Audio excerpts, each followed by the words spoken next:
Hi students, ಎಲ್ಲರೂ ಹೇಗಿದ್ದೀರಿ? ಚೆನ್ನಾಗಿದ್ದೀರಲ್ಲ? ನೋಡಿರಿ ಮಕ್ಕಳ, ನಾನು ನಿಮ್ಗೆ ಪ್ರೀವಿಯಸ್ ಕ್ಲಾಸ್ ಒಳಗೆ ಯಾವ ಪಾಠದ ಬಗ್ಗೆ ಹೇಳಿದ್ದೆಪ್ಪ ಅಂದ್ರೆ ಕೊಡಿ ನನ್ನ ಬಾಲ್ಯವ ಪಾಠವನ್ನು ಏನು ಹೇಳಿದ್ದೆ. ಆಮೇಲೆ ಆ ಪಾಠನೂ ಏನಾಯಿತು, ಕಂಪ್ಲೀಟ್ ಆಯಿತು. ನೆಕ್ಸ್ಟ್ ಏನಪ್ಪ ಅಂತಂದ್ರೆ ಪ್ರಶ್ನೋತ್ತರ. ನೆಕ್ಸ್ಟ್ ಏನಪ್ಪ ಅಂತಂದ್ರೆ ಈ ಪಾಠದ ಪ್ರಶ್ನೋತ್ತರಗಳನ್ನು ನಾನು ನಿಮ್ಗೆ ಏನು ಮಾಡ್ತೀನಿ, PDF ಮುಖಾಂತರ ಕಳಿಸ್ತೀನಿ. ಆದರೆ ಏನು ಮಾಡೋಣಪ್ಪ ಅಂದ್ರೆ ಕ್ವಶನನ್ನು ಬರೋದಿಲ್ಲ. ಓನ್ಲಿ ಏನು ಮಾಡ್ತೀನಪ್ಪ ಅಂತಂದ್ರೆ ಆನ್ಸರ್ ಮಾತ್ರ ಕಳಿಸಿರ್ತೀನಿ. ಫಸ್ಟ್ ಒನ್ ನೋಡಿ, ಒಂದು ವಾಕ್ಯದಲ್ಲಿ ಉತ್ತರಿಸಿ. ಈ ಒಂದು ವಾಕ್ಯದಲ್ಲಿ ಉತ್ತರಿಸಿ ಪ್ರಶ್ನೆಗಳಿಗೆ ಏನು ಮಾಡ್ತೀನಪ್ಪ ಅಂತಂದ್ರೆ ಕ್ವಶನ್ ಬರ್ತಿರಲ್ಲ, ಓನ್ಲಿ ಡೈರೆಕ್ಟಾಗಿ ಏನು ಮಾಡ್ತೀನಿ, ನಾನು ಆನ್ಸರ್ ಬಿಡ್ತೀನಿ. ಫಸ್ಟ್ ಒನ್ ನೋಡಿರಿ ನೆಕ್ಸ್ಟ್ ಒನ್ನು ಇದು ಏನೈತಿ, ಎರಡು ಮೂರು ವಾಕ್ಯಗಳಲ್ಲಿ ಉತ್ತರಿಸಿ ಅಂತ ಐತಿ. 2-3 ವಾಕ್ಯಗಳಲ್ಲಿ ಉತ್ತರಿಸಿ. ಇಲ್ಲಿ ಪ್ರಶ್ನೆಗಳು ಬರ್ತಾವಲ್ಲ, ನಾನು ಡೈರೆಕ್ಟಾಗಿ ಏನು ಮಾಡ್ತೀನಿ, ನಿಮ್ಗೆ ಆನ್ಸರನ್ನು ಬರೆದು ಕಳಿಸ್ತೀನಿ. ನೆಕ್ಸ್ಟು, ಈ ಮಾತನ್ನು ಯಾರು ಯಾರಿಗೆ ಹೇಳಿದರು, ಇದು ಕೂಡ ಸೇಮ್ ಅದೇ ಥರನೇ. ಆಮೇಲೆ ನೀವು ಏನು ಮಾಡಬೇಕಪ್ಪ ಅಂತಂದ್ರೆ ಫಸ್ಟಿಗೆ ಇವೆಲ್ಲನೂ ನಿಮ್ಮ ಹೋಮ್ವರ್ಕ್ ಬುಕ್ದೊಳಗೆ ಏನು ಮಾಡಬೇಕು, ಬರಿಬೇಕು. ಇಲ್ಲಿ ಕ್ವಶನ್ ಆನ್ಸರನ್ನು ಬರಿಬೇಕು. ಆಮೇಲೆ ಇದನ್ನು ಯಾವ ಪೆನ್ನಿಲ್ಲ ಅಂದರೆ ರೆಡ್ಡಿಂಗ್ ಪೆನ್ನಿಗೆ ಬರಿಬೇಕು. ಮತ್ತು ಫಸ್ಟ್ ಒನ್ ಕ್ವಶನ್, ಆಮೇಲೆ ನೆಕ್ಸ್ಟ್ ಒನ್ ಏನು ಮಾಡಬೇಕು, ಆನ್ಸರ್ ಬರಿಬೇಕು. ಒಂದು ಪ್ರಶ್ನೆ ಆದ ತಕ್ಷಣ ನೀವು ನೆಕ್ಸ್ಟ್ ಏನು ಮಾಡಬೇಕು, ಒಂದು ಲೈನನ್ನು ಬಿಟ್ಟು ಎರಡನೇ ಕ್ವಶನನ್ನು ಬರಿಬೇಕು. ಎರಡನೇ ಕ್ವಶನನ್ನು ಬರೆದು ಮತ್ತು ಅದ್ರ ಕೆಳಗೆ ಆನ್ಸರನ್ನು ಬರೆದು ಮತ್ತೊಂದು ಲೈನನ್ನು ಬಿಡಬೇಕು. ಅಂದರೆ ಪ್ರತಿಯೊಂದು ಪ್ರಶ್ನೆಗೂ ಒಂದು ಪ್ರಶ್ನೆ ಉತ್ತರ ಬರೋ ತಕ್ಷಣ ಒಂದು ಲೈನನ್ನು ಏನು ಮಾಡಬೇಕು, ನೀವು ಬರಿಬೇಕು. ಆಮೇಲೆ ಆಯಿತು, ಆಯಿತು. ನೆಕ್ಸ್ಟು ಯಾರು ಯಾರಿಗೆ ಹೇಳಿದರು. ಓಕೆ, ಈಗ ಬಿಟ್ಟ ಸ್ಥಳಗಳನ್ನು ನೀಡಿರುವ 4 ಆಯ್ಕೆಯ ಉತ್ತರಗಳಿಂದ ಸರಿಯಾದದ್ದನ್ನು ತುಂಬಿರಿ ಅಂತ ಐತೆ. ನಾನು ಏನು ಮಾಡಿದ್ದೀನಿ, ಡೈರೆಕ್ಟಾಗಿ ನಿಮ್ಗೆ ಆನ್ಸರನ್ನು ಕಳಿಸ್ತೀನಿ. ನೀವೇನು ಮಾಡಬೇಕು, ಫಸ್ಟಿಗೆ ಇದೆಲ್ಲ ಬರಿಬೇಕು. ಶಾಲು ಡ್ಯಾಶ್ ವಿಷಯದಲ್ಲಿ ನಪಾಸ್ ಆಗಿದ್ದಳು. ನೆಕ್ಸ್ಟು 4 ಆಪ್ಷನನ್ನು ಕೂಡ ಏನು ಮಾಡಬೇಕು, ಬರಿಬೇಕು. ಆಮೇಲೆ ಮೇನ್ ಆನ್ಸರ್ ಯಾವುದಲ್ಲ ಅದನ್ನ ಇಲ್ಲಿ ಏನು ಮಾಡಬೇಕಪ್ಪ ಅಂದರೆ ಬರಿಬೇಕು. First one, second one, third one, fourth one.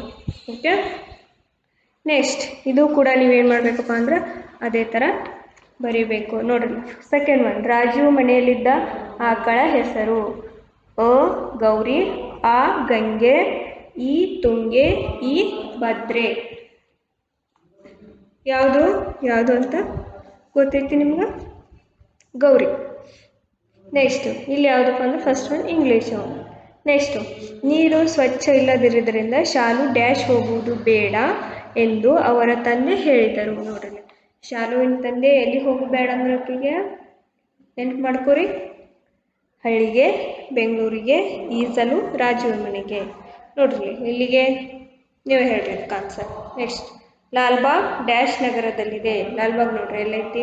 ಈ ಪಾಠ ಓದಿದ ಎಲ್ಲ ಕ್ವಶನ್ಗೂ ಆನ್ಸರ್ ನೀವೇ ಬರಿಬೋದು.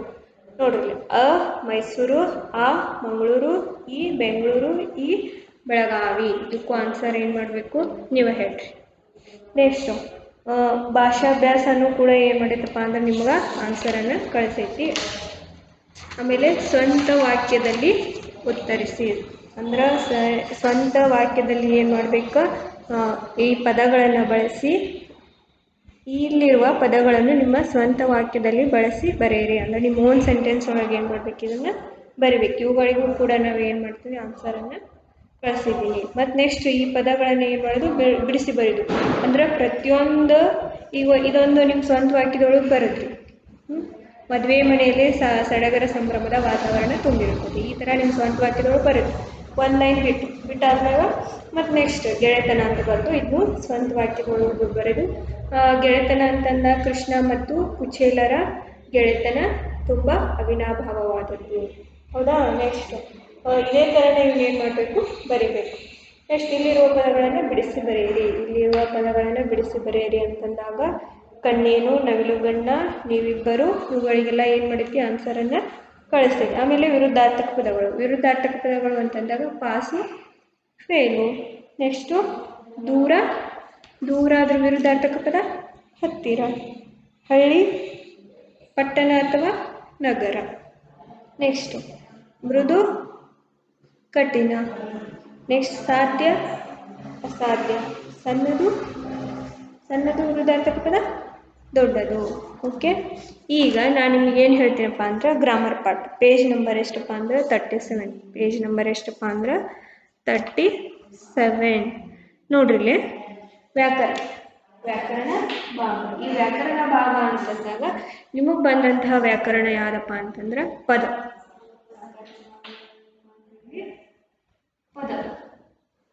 ನೋಡ್ರಿ, ಪದ ಅಂತ ಅಂದಾಗ ಹಲವು ಅಕ್ಷರಗಳು ಸೇರಿ ಏನಾಗ್ತೈತಿ, ಒಂದು ಪದ ಆಗ್ತೈತಿ. ಹಲವು ಅಕ್ಷರಗಳು ಸೇರಿ ಇಲ್ಲಿ ಏನಾಗ್ತೈತಿಪ್ಪ ಅಂದ್ರೆ ಒಂದು ಪದ ಆಗ್ತೈತಿ. ಈಗ ನೋಡ್ರಿ, ಸ್ವರಗಳು, ವ್ಯಂಜನಗಳು, ಆಮೇಲೆ ಗುಣಿತಾಕ್ಷರಗಳು.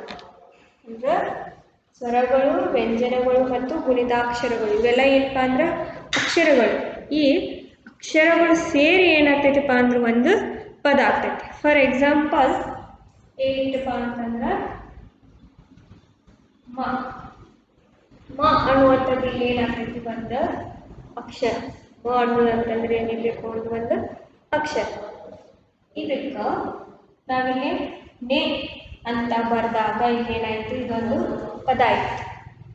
ಇದೊಂದು ಏನಾಯ್ತು, ಇದು ಪದ. ಮನೆ ಅನ್ನುವಂಥದ್ದು ಏನಾಯ್ತು, ಇದು ಒಂದು ಪದ ಆಯ್ತು. ನೆಕ್ಸ್ಟ್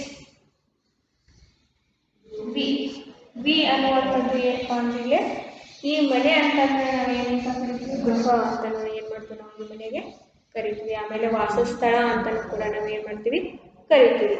ವಿ ಅಂತ ಐತಿ. ವಿ ಅಂತ ಇದ್ದಾಗ ನೋಡಿ ಮುಂದೆ ಏನು ಬರ್ತೀವಿ, ನಾವು ರ ಅಂತ ಬರ್ತೀವಿ. ಇಲ್ಲಿ ವಿ ಅನ್ನೋದು ಒಂದು ಅಕ್ಷರ, ಆಮೇಲೆ ರ ಅನ್ನೋದು ಏನು ಮಾಡೋದು, ಒಂದು ಅಕ್ಷರ. ಎರಡೂ ಸೇರಿಸಿ ನಾವು ಓದಿದಾಗ ವೀರ ಅನ್ನುವಂಥದ್ದು ಒಂದು ಪದ. ವೀರ ಅನ್ನುವಂಥದ್ದು ಒಂದು ಪದ ಆಯಿತು. ಗೊತ್ತಾಯ್ತಲ್ಲ? ನೋಡ್ರಿಲೆ, ಪದ ಅಂತಂದ್ರೆ ಹಲವು ಅಕ್ಷರಗಳು ಸೇರಿ ಒಂದು ಪದವಾಗಿರುತ್ತದೆ.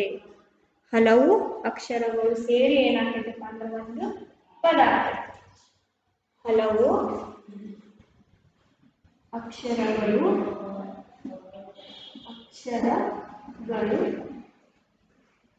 ಸೇರಿ ಏನಾಗ್ತೈತಿ, ಹಲವು ಅಕ್ಷರಗಳು ಸೇರಿ ಒಂದು ಪದವಾಗುತ್ತದೆ. ಒಂದು ಏನಾಗ್ತೈತಿ, ಪದವಾಗುತ್ತದೆ. ಓಕೆ, ಈ ರೀತಿಯ ಪದ ನಿರ್ದಿಷ್ಟ ಅರ್ಥವನ್ನು ಹೊಂದಿರುತ್ತದೆ. ನೋಡಿ, ಈ ರೀತಿಯ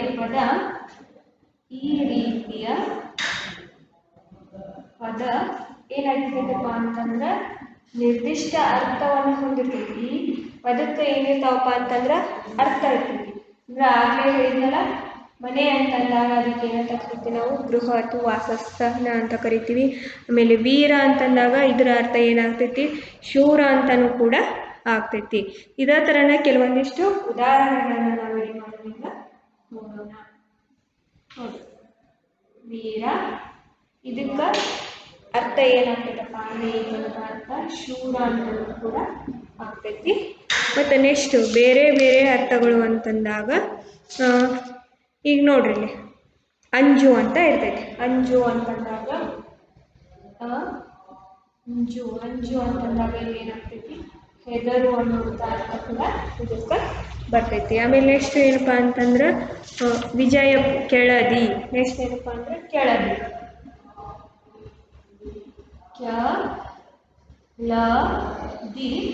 ಕೆಳದಿ. ಓಕೆ, ಈ ಕೆಳದಿ ಅಂತಂದಾಗ ಇದೇನಪ್ಪ ಅಂತಂದ್ರೆ ಒಂದು ಊರಿನ ಹೆಸರು. ಇದು ಏನಪ್ಪ ಅಂದ್ರೆ ಊರಿನ ಹೆಸರು. ಇದು ಊರಿನ ಹೆಸರು. ಈ ಯಲಗೂರು ಅನ್ನೋದು ಏನಪ್ಪ ಅಂದ್ರೆ ಒಂದು ಊರಿನ ಹೆಸರು. ಓಕೆ, ನೆಕ್ಸ್ಟ್ ಇನ್ನೊಂದು ಶಬ್ದ ಏನಪ್ಪ ಅಂತಂದ್ರೆ ಹೋರಾಡು. ಹೋರಾಡು ಅಂತಂದಾಗ ಏನಪ್ಪ ಅಂತಂದ್ರೆ ಈ ಪದದ ಅರ್ಥ ಏನಾಗ್ತೈತಿ, ಹೋರಾಡು ಅಂತಂದ್ರೆ ಯುದ್ಧ. ಹೋರಾಡು ಅಂತಂದಾಗ ಏನಪ್ಪ ಅಂದ್ರೆ ನಾವು ಯುದ್ಧ ಅಂತ ಏನು ಮಾಡ್ಬೋದು, ಕರಿಬೋದು. ಗೊತ್ತಾಯ್ತು? ಇವಕ್ಕೆ ಏನು ಮಾಡೋಣ, ಇನ್ನೊಂದಿಷ್ಟು ಎಕ್ಸಾಂಪಲ್ಗಳನ್ನು ನಾನು ಏನು ಮಾಡ್ತೀನಿ ನಿಮ್ಗೆ ಹೇಳ್ತೀನಿ. ಫಾರ್ ಎಕ್ಸಾಂಪಲ್ ನೋಡ್ರಿ, ಜಗದಾಗ ಅಂತಂದಾಗ ಇಲ್ಲಿ ಏನಾಗ್ತೈತಿ, ಸ್ಥಳದಲ್ಲಿ. ಜಗದಾಗ ಅಂತಂದಾಗ ಇಲ್ಲಿ ಸ್ಥಳದಲ್ಲಿ ಅಂತ ಆಗ್ತೈತಿ. ಆಮೇಲೆ ನೆಕ್ಸ್ಟು ಅರವಿ. ಅರವಿ ಅಂತಂದ್ರೆ ಏನಿದೆ ಬಟ್ಟೆ. ಅರವಿ ಅರವಿ ಅಂತಂದಾಗ ಇದಕ್ಕೆ ಅರ್ಥ ಬಟ್ಟೆ ವಸ್ತ್ರ. ಬಟ್ಟೆ ಮತ್ತು ವಸ್ತ್ರ ಅಂತ ಕೂಡ ನಾವೇನು ಮಾಡ್ಬೋದು ಇಲ್ಲಿ ಕರಿಬೋದು. ನೋಡಿ, ಹಲವು ಅಕ್ಷರಗಳು ಸೇರಿ ಒಂದು ಪದವಾಗುತ್ತದೆ. ಅ ಒಂದು ಅಕ್ಷರ, ರ ಒಂದು ಅಕ್ಷರ, ವಿ ಒಂದು ಅಕ್ಷರ. ಹಲವು ಅಕ್ಷರಗಳು ಸೇರಿ ಒಂದು ಪದವಾಗುತ್ತದೆ. ಈ ರೀತಿಯ ಪದ ನಿರ್ದಿಷ್ಟ ಅರ್ಥವನ್ನು ಏನು ಮಾಡ್ತೈತಪ್ಪ ಅಂದ್ರೆ ಕೊಡುತ್ತದೆ. ನಿರ್ದಿಷ್ಟ ಅರ್ಥ ಕೊಡುತ್ತದೆ ಅಂದಾಗ ಮಾತ್ರ ಅದೇನಾಗ್ತೈತಪ್ಪ ಅಂತಂದ್ರೆ ಪದ ಅಂತ ಅನಿಸ್ಕೊಳ್ತೈತಿ. ಗೊತ್ತಾಯ್ತು? ಅಂದ್ರ ಹಲವು ಅಕ್ಷರಗಳು ಸೇರಿ ಒಂದು ಪದವಾಗುತ್ತದೆ. ಈ ರೀತಿಯ ಪದ ನಿರ್ದಿಷ್ಟ ಅರ್ಥವನ್ನು ಏನು ಮಾಡ್ತೈತಪ್ಪ ಅಂತಂದ್ರೆ ಕೊಡುತ್ತದೆ. ನಿರ್ದಿಷ್ಟ ಅರ್ಥವನ್ನು ಏನು ಮಾಡ್ತೈತಪ್ಪ ಅಂದ್ರೆ ಕೊಡುತ್ತದೆ. ನಿರ್ದಿಷ್ಟ ಅರ್ಥವನ್ನು ಏನಾಗಿರ್ಬೇಕಿದು ಹೊಂದಿರಬೇಕು. ನಿರ್ದಿಷ್ಟ ಅರ್ಥವನ್ನು ಏನು ಮಾಡಿರ್ಬೇಕಿದು ಹೊಂದಿರಬೇಕು. ನಿರ್ದಿಷ್ಟ ಅರ್ಥವನ್ನು ಏನು ಮಾಡಬೇಕಪ್ಪ ಅಂತಂದ್ರೆ ಈ ಪದ ಹೊಂದಿರಬೇಕು. ನೆಕ್ಸ್ಟು, ಇಂತಹ ಅನೇಕ ಪದಗಳು ಕೂಡಿ ಸಂಪೂರ್ಣ ಅರ್ಥ ಕೊಡುವ ಪದಗಳ ಗುಂಪಿಗೆ ನಾವೇನಂತ ಕರಿತೀವಿ? ವಾಕ್ಯ ಅಂತ ಏನು ಮಾಡ್ತೀವಿ ಕರಿತೀವಿ. ನೀವು ಏನು ಮಾಡಬೇಕಪ್ಪ ಅಂತಂದ್ರೆ ನಿಮಗೆ CW ಅಂತಂದಾಗ ಈ ರೀತಿ ಕೆಲವೊಂದಿಷ್ಟು ಶಬ್ದಗಳನ್ನು ಪದಗಳನ್ನು ನೀವೇನು ಮಾಡಿರಿ ಬರೀರಿ. ಓಕೆ, ನೆಕ್ಸ್ಟ್ ಏನಪ್ಪ ಅಂದ್ರೆ ವಾಕ್ಯ. ನೆಕ್ಸ್ಟ್ ಏನಪ್ಪ ಅಂತಂದ್ರೆ ಈಗ ಪದಗಳನ್ನು ನೋಡಿದ್ವಿ. ನೆಕ್ಸ್ಟ್ ಏನಪ್ಪ ಅಂದ್ರೆ ವಾಕ್ಯ. ವಾಕ್ಯ ಅಂದ್ರೆ ಏನು ಅದ್ರ ಬಗ್ಗೆ ಏನು ಮಾಡೋಣಪ್ಪ ಅಂದ್ರೆ ನೋಡ್ರಿ. ವಾಕ್ಯ ಅಂತಂದಾಗ ಇಂತಹ ಅನೇಕ ಪದಗಳು ಕೂಡಿ ಸಂಪೂರ್ಣ ಅರ್ಥವನ್ನು ಕೊಡುವ ಪದಗಳ ಗುಂಪಿಗೆ ನಾವೇನಂತ ಕರಿತೀವಿ? ವಾಕ್ಯ ಅಂತ ಏನು ಮಾಡ್ತೀವಿ ಕರಿತೀವಿ. ನೋಡ್ರಿ, ಆಗಲೇ ಹೇಳ್ತಲ್ಲ ವೀರ, ಆಮೇಲೆ ಕೆಳದಿ ಅನ್ನುವಂಥ ಊರು, ಹೋರಾಡು ಅಂತಂದ್ರೂ ಯುದ್ಧ, ಈ ಥರ ಪದಗಳು ಇದ್ದು ಇಂತಹ ಪದಗಳು ಸೇರಿ ಏನಾಗ್ತೈತಪ್ಪ ಅಂದ್ರೆ ಒಂದು ವಾಕ್ಯ ಆಗುತ್ತೆ. ಫಾರ್ ಎಕ್ಸಾಂಪಲ್, ನಾನು ಊರಿಗೆ ಹೋಗುತ್ತೇನೆ, ಇದು ಒಂದು ವಾಕ್ಯ ಆಯಿತು. ಆಮೇಲೆ ನಾನು ಊಟ ಮಾಡುತ್ತೇನೆ, ಹೌದಾ? ಇವೆಲ್ಲ ಏನಪ್ಪ ಅಂದ್ರೆ ಒಂದು ವಾಕ್ಯ ಆಯಿತು. ಇಂತಹ ಅನೇಕ ಪದಗಳು ಕೂಡಿ ಅನೇಕ ಪದಗಳು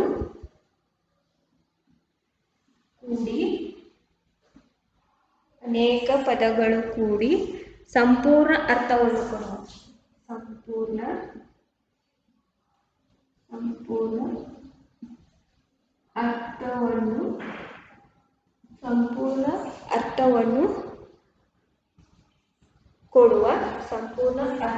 ಕೊಡುವ ಸಂಪೂರ್ಣ ಅರ್ಥವನ್ನು ಕೊಡುವ ಅನೇಕ ಪದಗಳು ಕೂಡಿ ಸಂಪೂರ್ಣ ಅರ್ಥವನ್ನು ಕೊಡುವ ಪದಗಳ ಗುಂಪಿಗೆ ನಾವೇನಂತ ಕರಿತೀವಪ್ಪ ಅಂದ್ರೆ ವಾಕ್ಯ ಅಂತ ಕರಿತೀವಿ. ಪದಗಳ ಗುಂಪಿಗೆ ಏನಂತ ಕರಿತೀವಿ ನಾವು? ವಾಕ್ಯ ಅಂತ ಏನು ಮಾಡ್ತೀವಿ ಕರಿತೀವಿ. ವಾಕ್ಯ ಎನ್ನುತ್ತೇವೆ. ನೋಡಿ, ವಾಕ್ಯ ಅಂತಂದಾಗ ನೀವೇನು ಹೇಳಬೇಕಪ್ಪ ಅಂತಂದ್ರೆ ವಾಕ್ಯ. ಈ ವಾಕ್ಯ ಅಂತಂದಾಗ ನೀವೇನು ಹೇಳಬೇಕಪ್ಪ ಅಂತಂದ್ರೆ ಅನೇಕ ಪದಗಳು ಕೂಡಿ ಸಂಪೂರ್ಣ ಅರ್ಥವನ್ನು ಕೊಡುವ ಪದಗಳ ಗುಂಪಿಗೆ ವಾಕ್ಯ ಅಂತ ಏನು ಮಾಡ್ತೀವಿ ನಾವು ಇಲ್ಲೇ ಕರಿತೀವಿ. ನೋಡಿ, ಫಾರ್ ಎಕ್ಸಾಂಪಲ್ ಏನಪ್ಪ ಅಂತಂದ್ರೆ ರಾಧೆ ಶಾಲೆಗೆ ಹೋಗುತ್ತಾಳೆ ಅಥವಾ ಶ್ಯಾಮನು ಶಾಲೆಗೆ ಹೋಗುತ್ತಾನೆ. ಆಮೇಲೆ ನಾನು ಊರಿಗೆ ಹೋಗುತ್ತೇನೆ. ನೋಡಿ, ಇಲ್ಲಿ ರವಿ ಊರಿಗೆ ಹೋಗುತ್ತಾನೆ. ನೋಡಿ,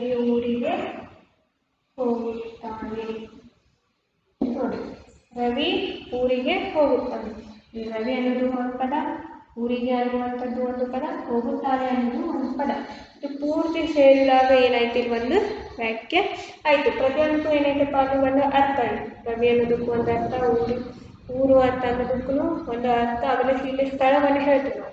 ಹೋಗುತ್ತೇನೆ ಅಂತಂದಾಗ ಇಲ್ಲಿ ಏನಾಗ್ತೈತಿ? ಕ್ರಿಯೆ ನಡೀತೈತಿ. ರವಿ ಊರಿಗೆ ಹೋಗುತ್ತಾನೆ.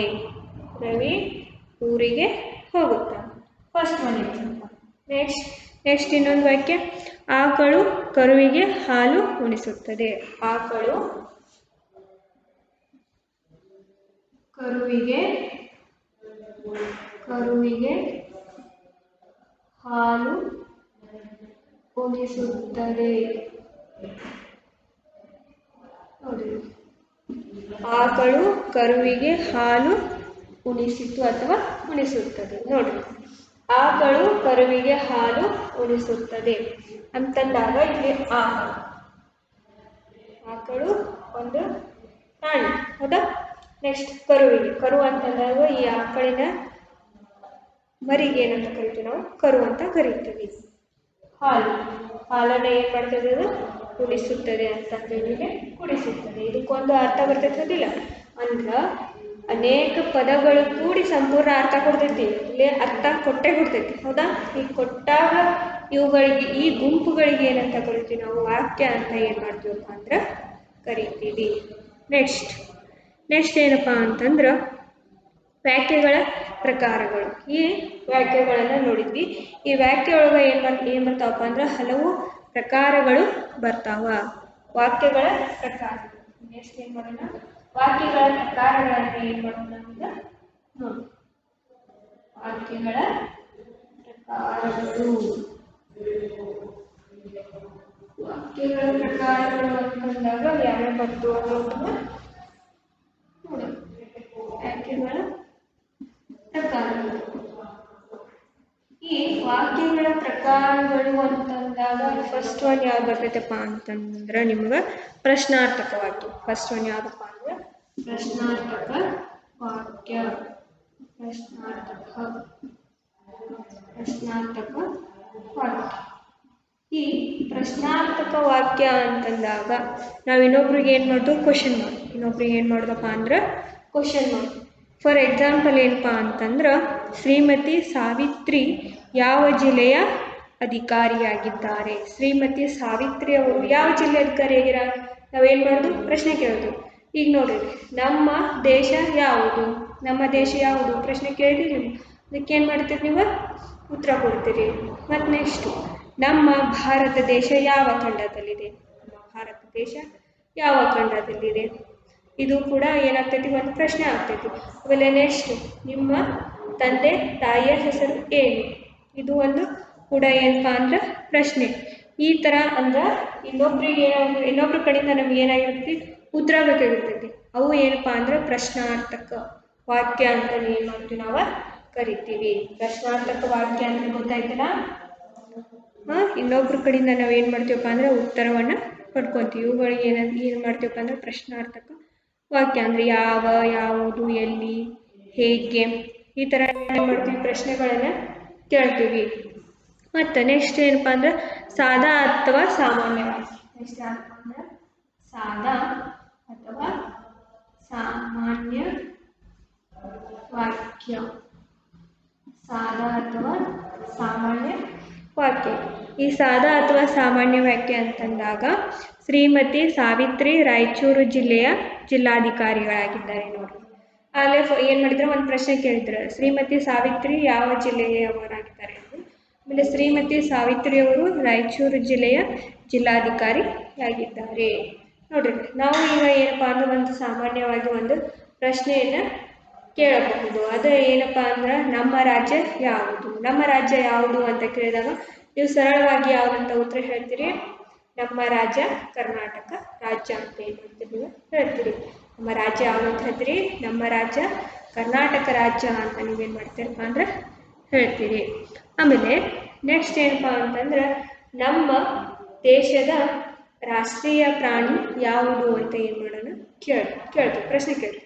ಆಗ ನಮ್ಮ ಭಾರತ ದೇಶದ ರಾಷ್ಟ್ರೀಯ ಪ್ರಾಣಿ ಯಾವುದು ಅಂತ ಹೇಳಿದಾಗ ನೀವು ಅದಕ್ಕೆ ಉತ್ತರ ಏನಂತ ಕೊಡ್ತೀರಿ?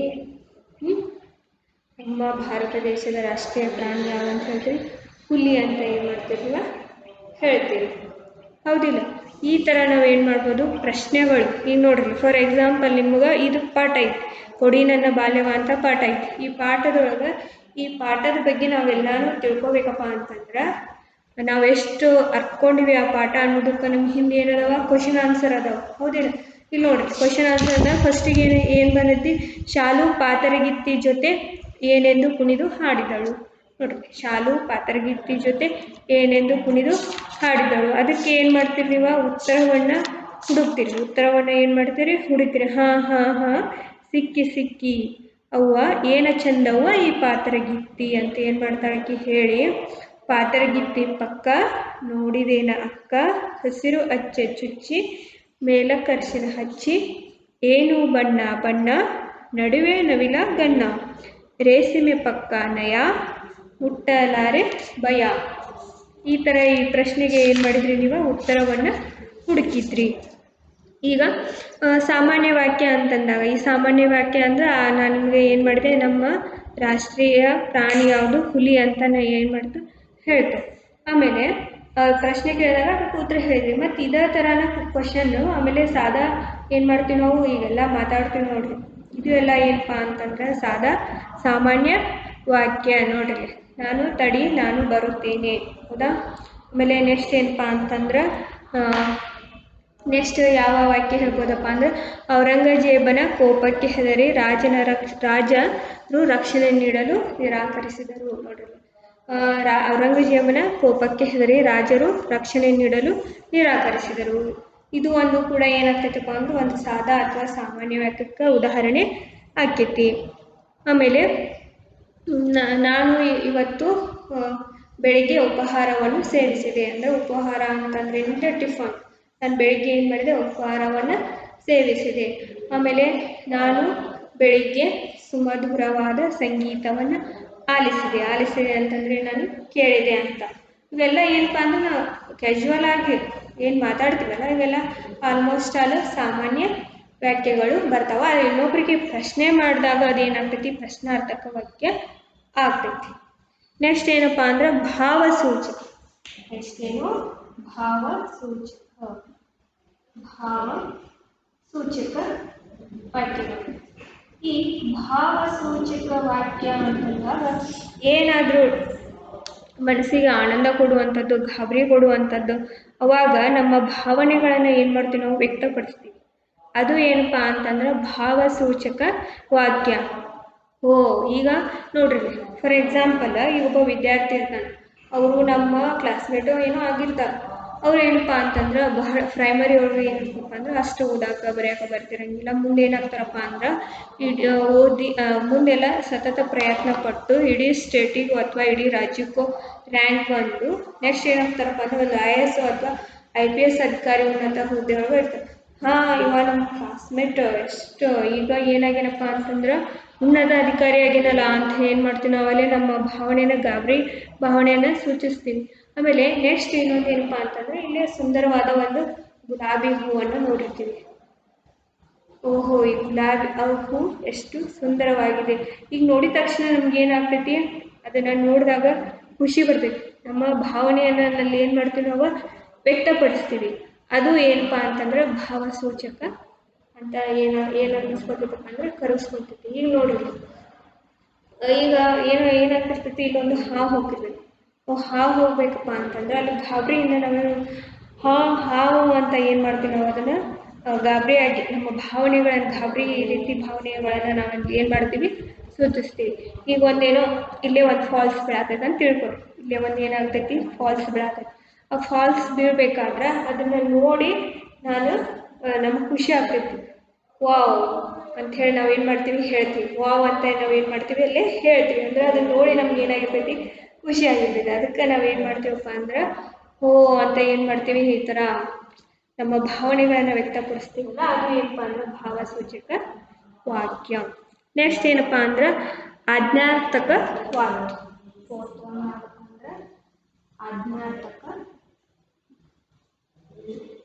ಆಜ್ಞಾರ್ಥಕ ವಾಕ್ಯ. ಈ ಆಜ್ಞಾರ್ಥಕ ವಾಕ್ಯ ಅಂತಂದಾಗ ಇನ್ನೊಬ್ರಿಗೆ ನಾವು ಏನು ಮಾಡೋದು, ಆರ್ಡರ್ ಮಾಡೋದು. ನೀನು ಮನೆಗೆ ಹೋಗು, ನೀನು ಹೊರಗಡೆ ನಿಲ್ಲು, ನೀನು ಏನು ಮಾಡು, ಓಡಿ ಬಾ, ನೀನು ಈ ತಕ್ಷಣ ಜಲ್ದಿ ಇಲ್ಲಿಗೆ ಬರಲೇಬೇಕು ಅಂತ ನಾವೇನು ಮಾಡ್ತೀವಲ್ಲ ಇನ್ನೊಬ್ಬರಿಗೆ ಆರ್ಡ್ರ್ ಮಾಡ್ತೀವಿ. ಇದನ್ನ ಏನಂತ ಕರಿತೀವಪ್ಪ ಅಂದ್ರೆ ನಾವು ಆಜ್ಞಾರ್ಥಕ ವಾಕ್ಯ ಅಂತ ಕರಿತೀವಿ.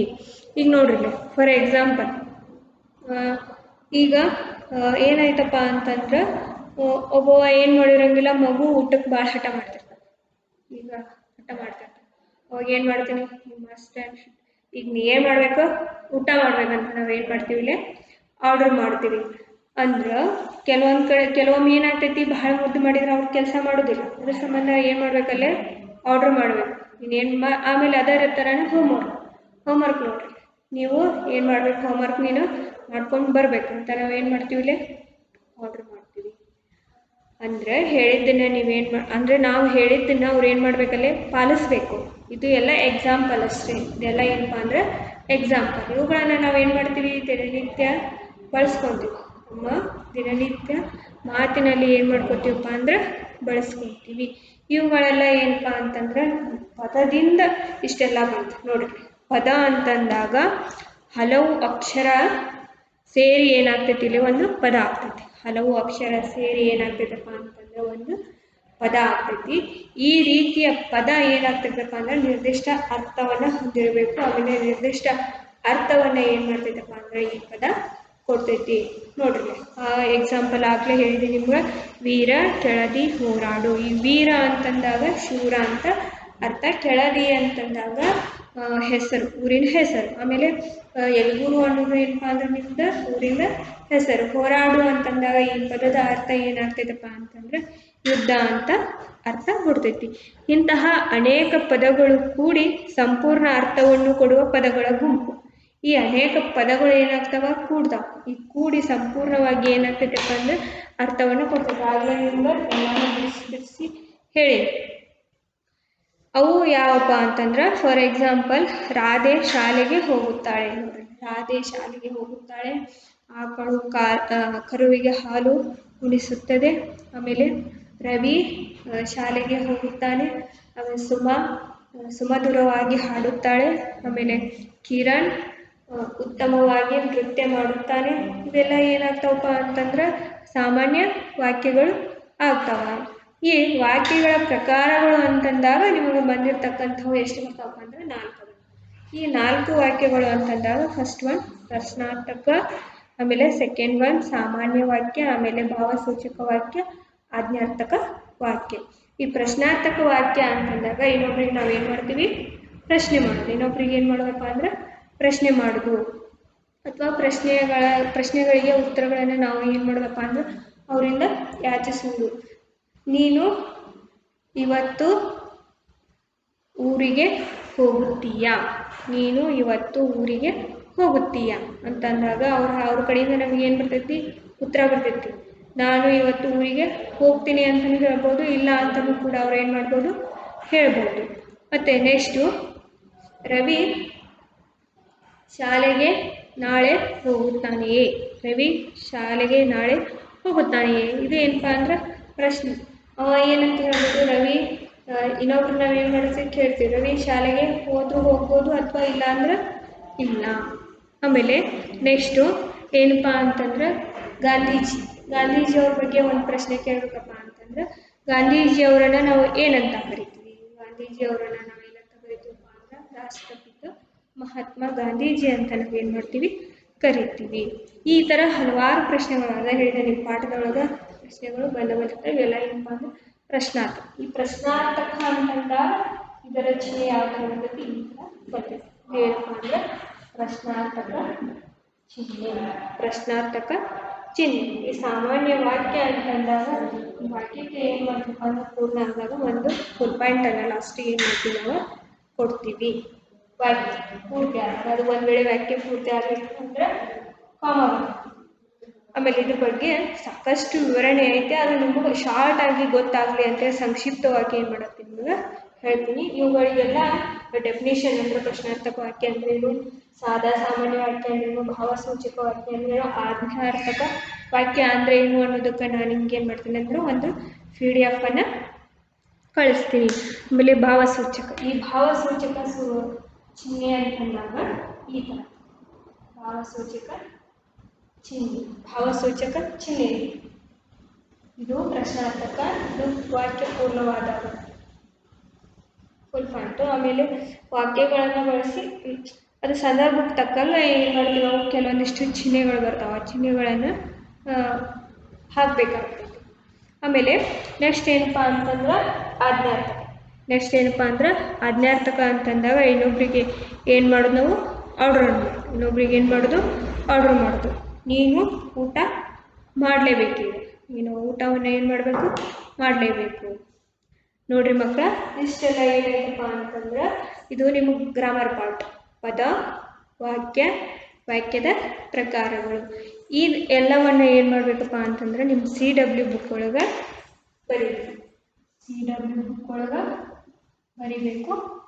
ಆಮೇಲೆ ನೆಕ್ಸ್ಟ್ ನಾವು PDF ಕಳಿಸ್ತೀನಲ್ಲ, ಈ CW ಒಂದ್ಸತಿ ಏನು ಬರ್ತಿರ್ತೀವಿ ಹೊಳ್ಳಿ ವಾಪಸ್ ಇದಿಷ್ಟೂ ಏನು ಮಾಡಬೇಕಪ್ಪ ಅಂತಂದ್ರೆ ಪದ ಆಮೇಲೆ ಉದಾಹರಣೆಗಳು ಇದನ್ನೆಲ್ಲ ಏನು ಮಾಡಬೇಕಪ್ಪ ಅಂತಂದ್ರೆ ನಿಮ್ಮ CWದಲ್ಲಿ ಒಂದು ಸಾರಿ ಬರೆದು ನೆಕ್ಸ್ಟು ನಾವು PDF ಕಳಿಸ್ತೀನಲ್ಲ ಅದನ್ನು ಫಸ್ಟಿಗೆ ಇದನ್ನು ಬರೆದು PDF ಕಳಿಸಿದ್ದನ್ನು ನೆಕ್ಸ್ಟ್ ಏನು ಮಾಡಬೇಕು HW ಬುಕ್ ಒಳಗೆ ಬರಿಬೇಕು. HW ಬುಕ್ ಒಳಗೆ ಏನು ಮಾಡಬೇಕಪ್ಪ ಅಂದ್ರೆ ಬರಿಬೇಕು. ಓಕೆ, ಮುಂದಿನ ಕ್ಲಾಸ್ ಒಳಗೆ ಏನು ಮಾಡ್ತೀನಿ, ಮುಂದಿನ ಲೆಸನನ್ನು ಹೇಳ್ತೀನಿ. ಓಕೆ, ಬಾಯ್.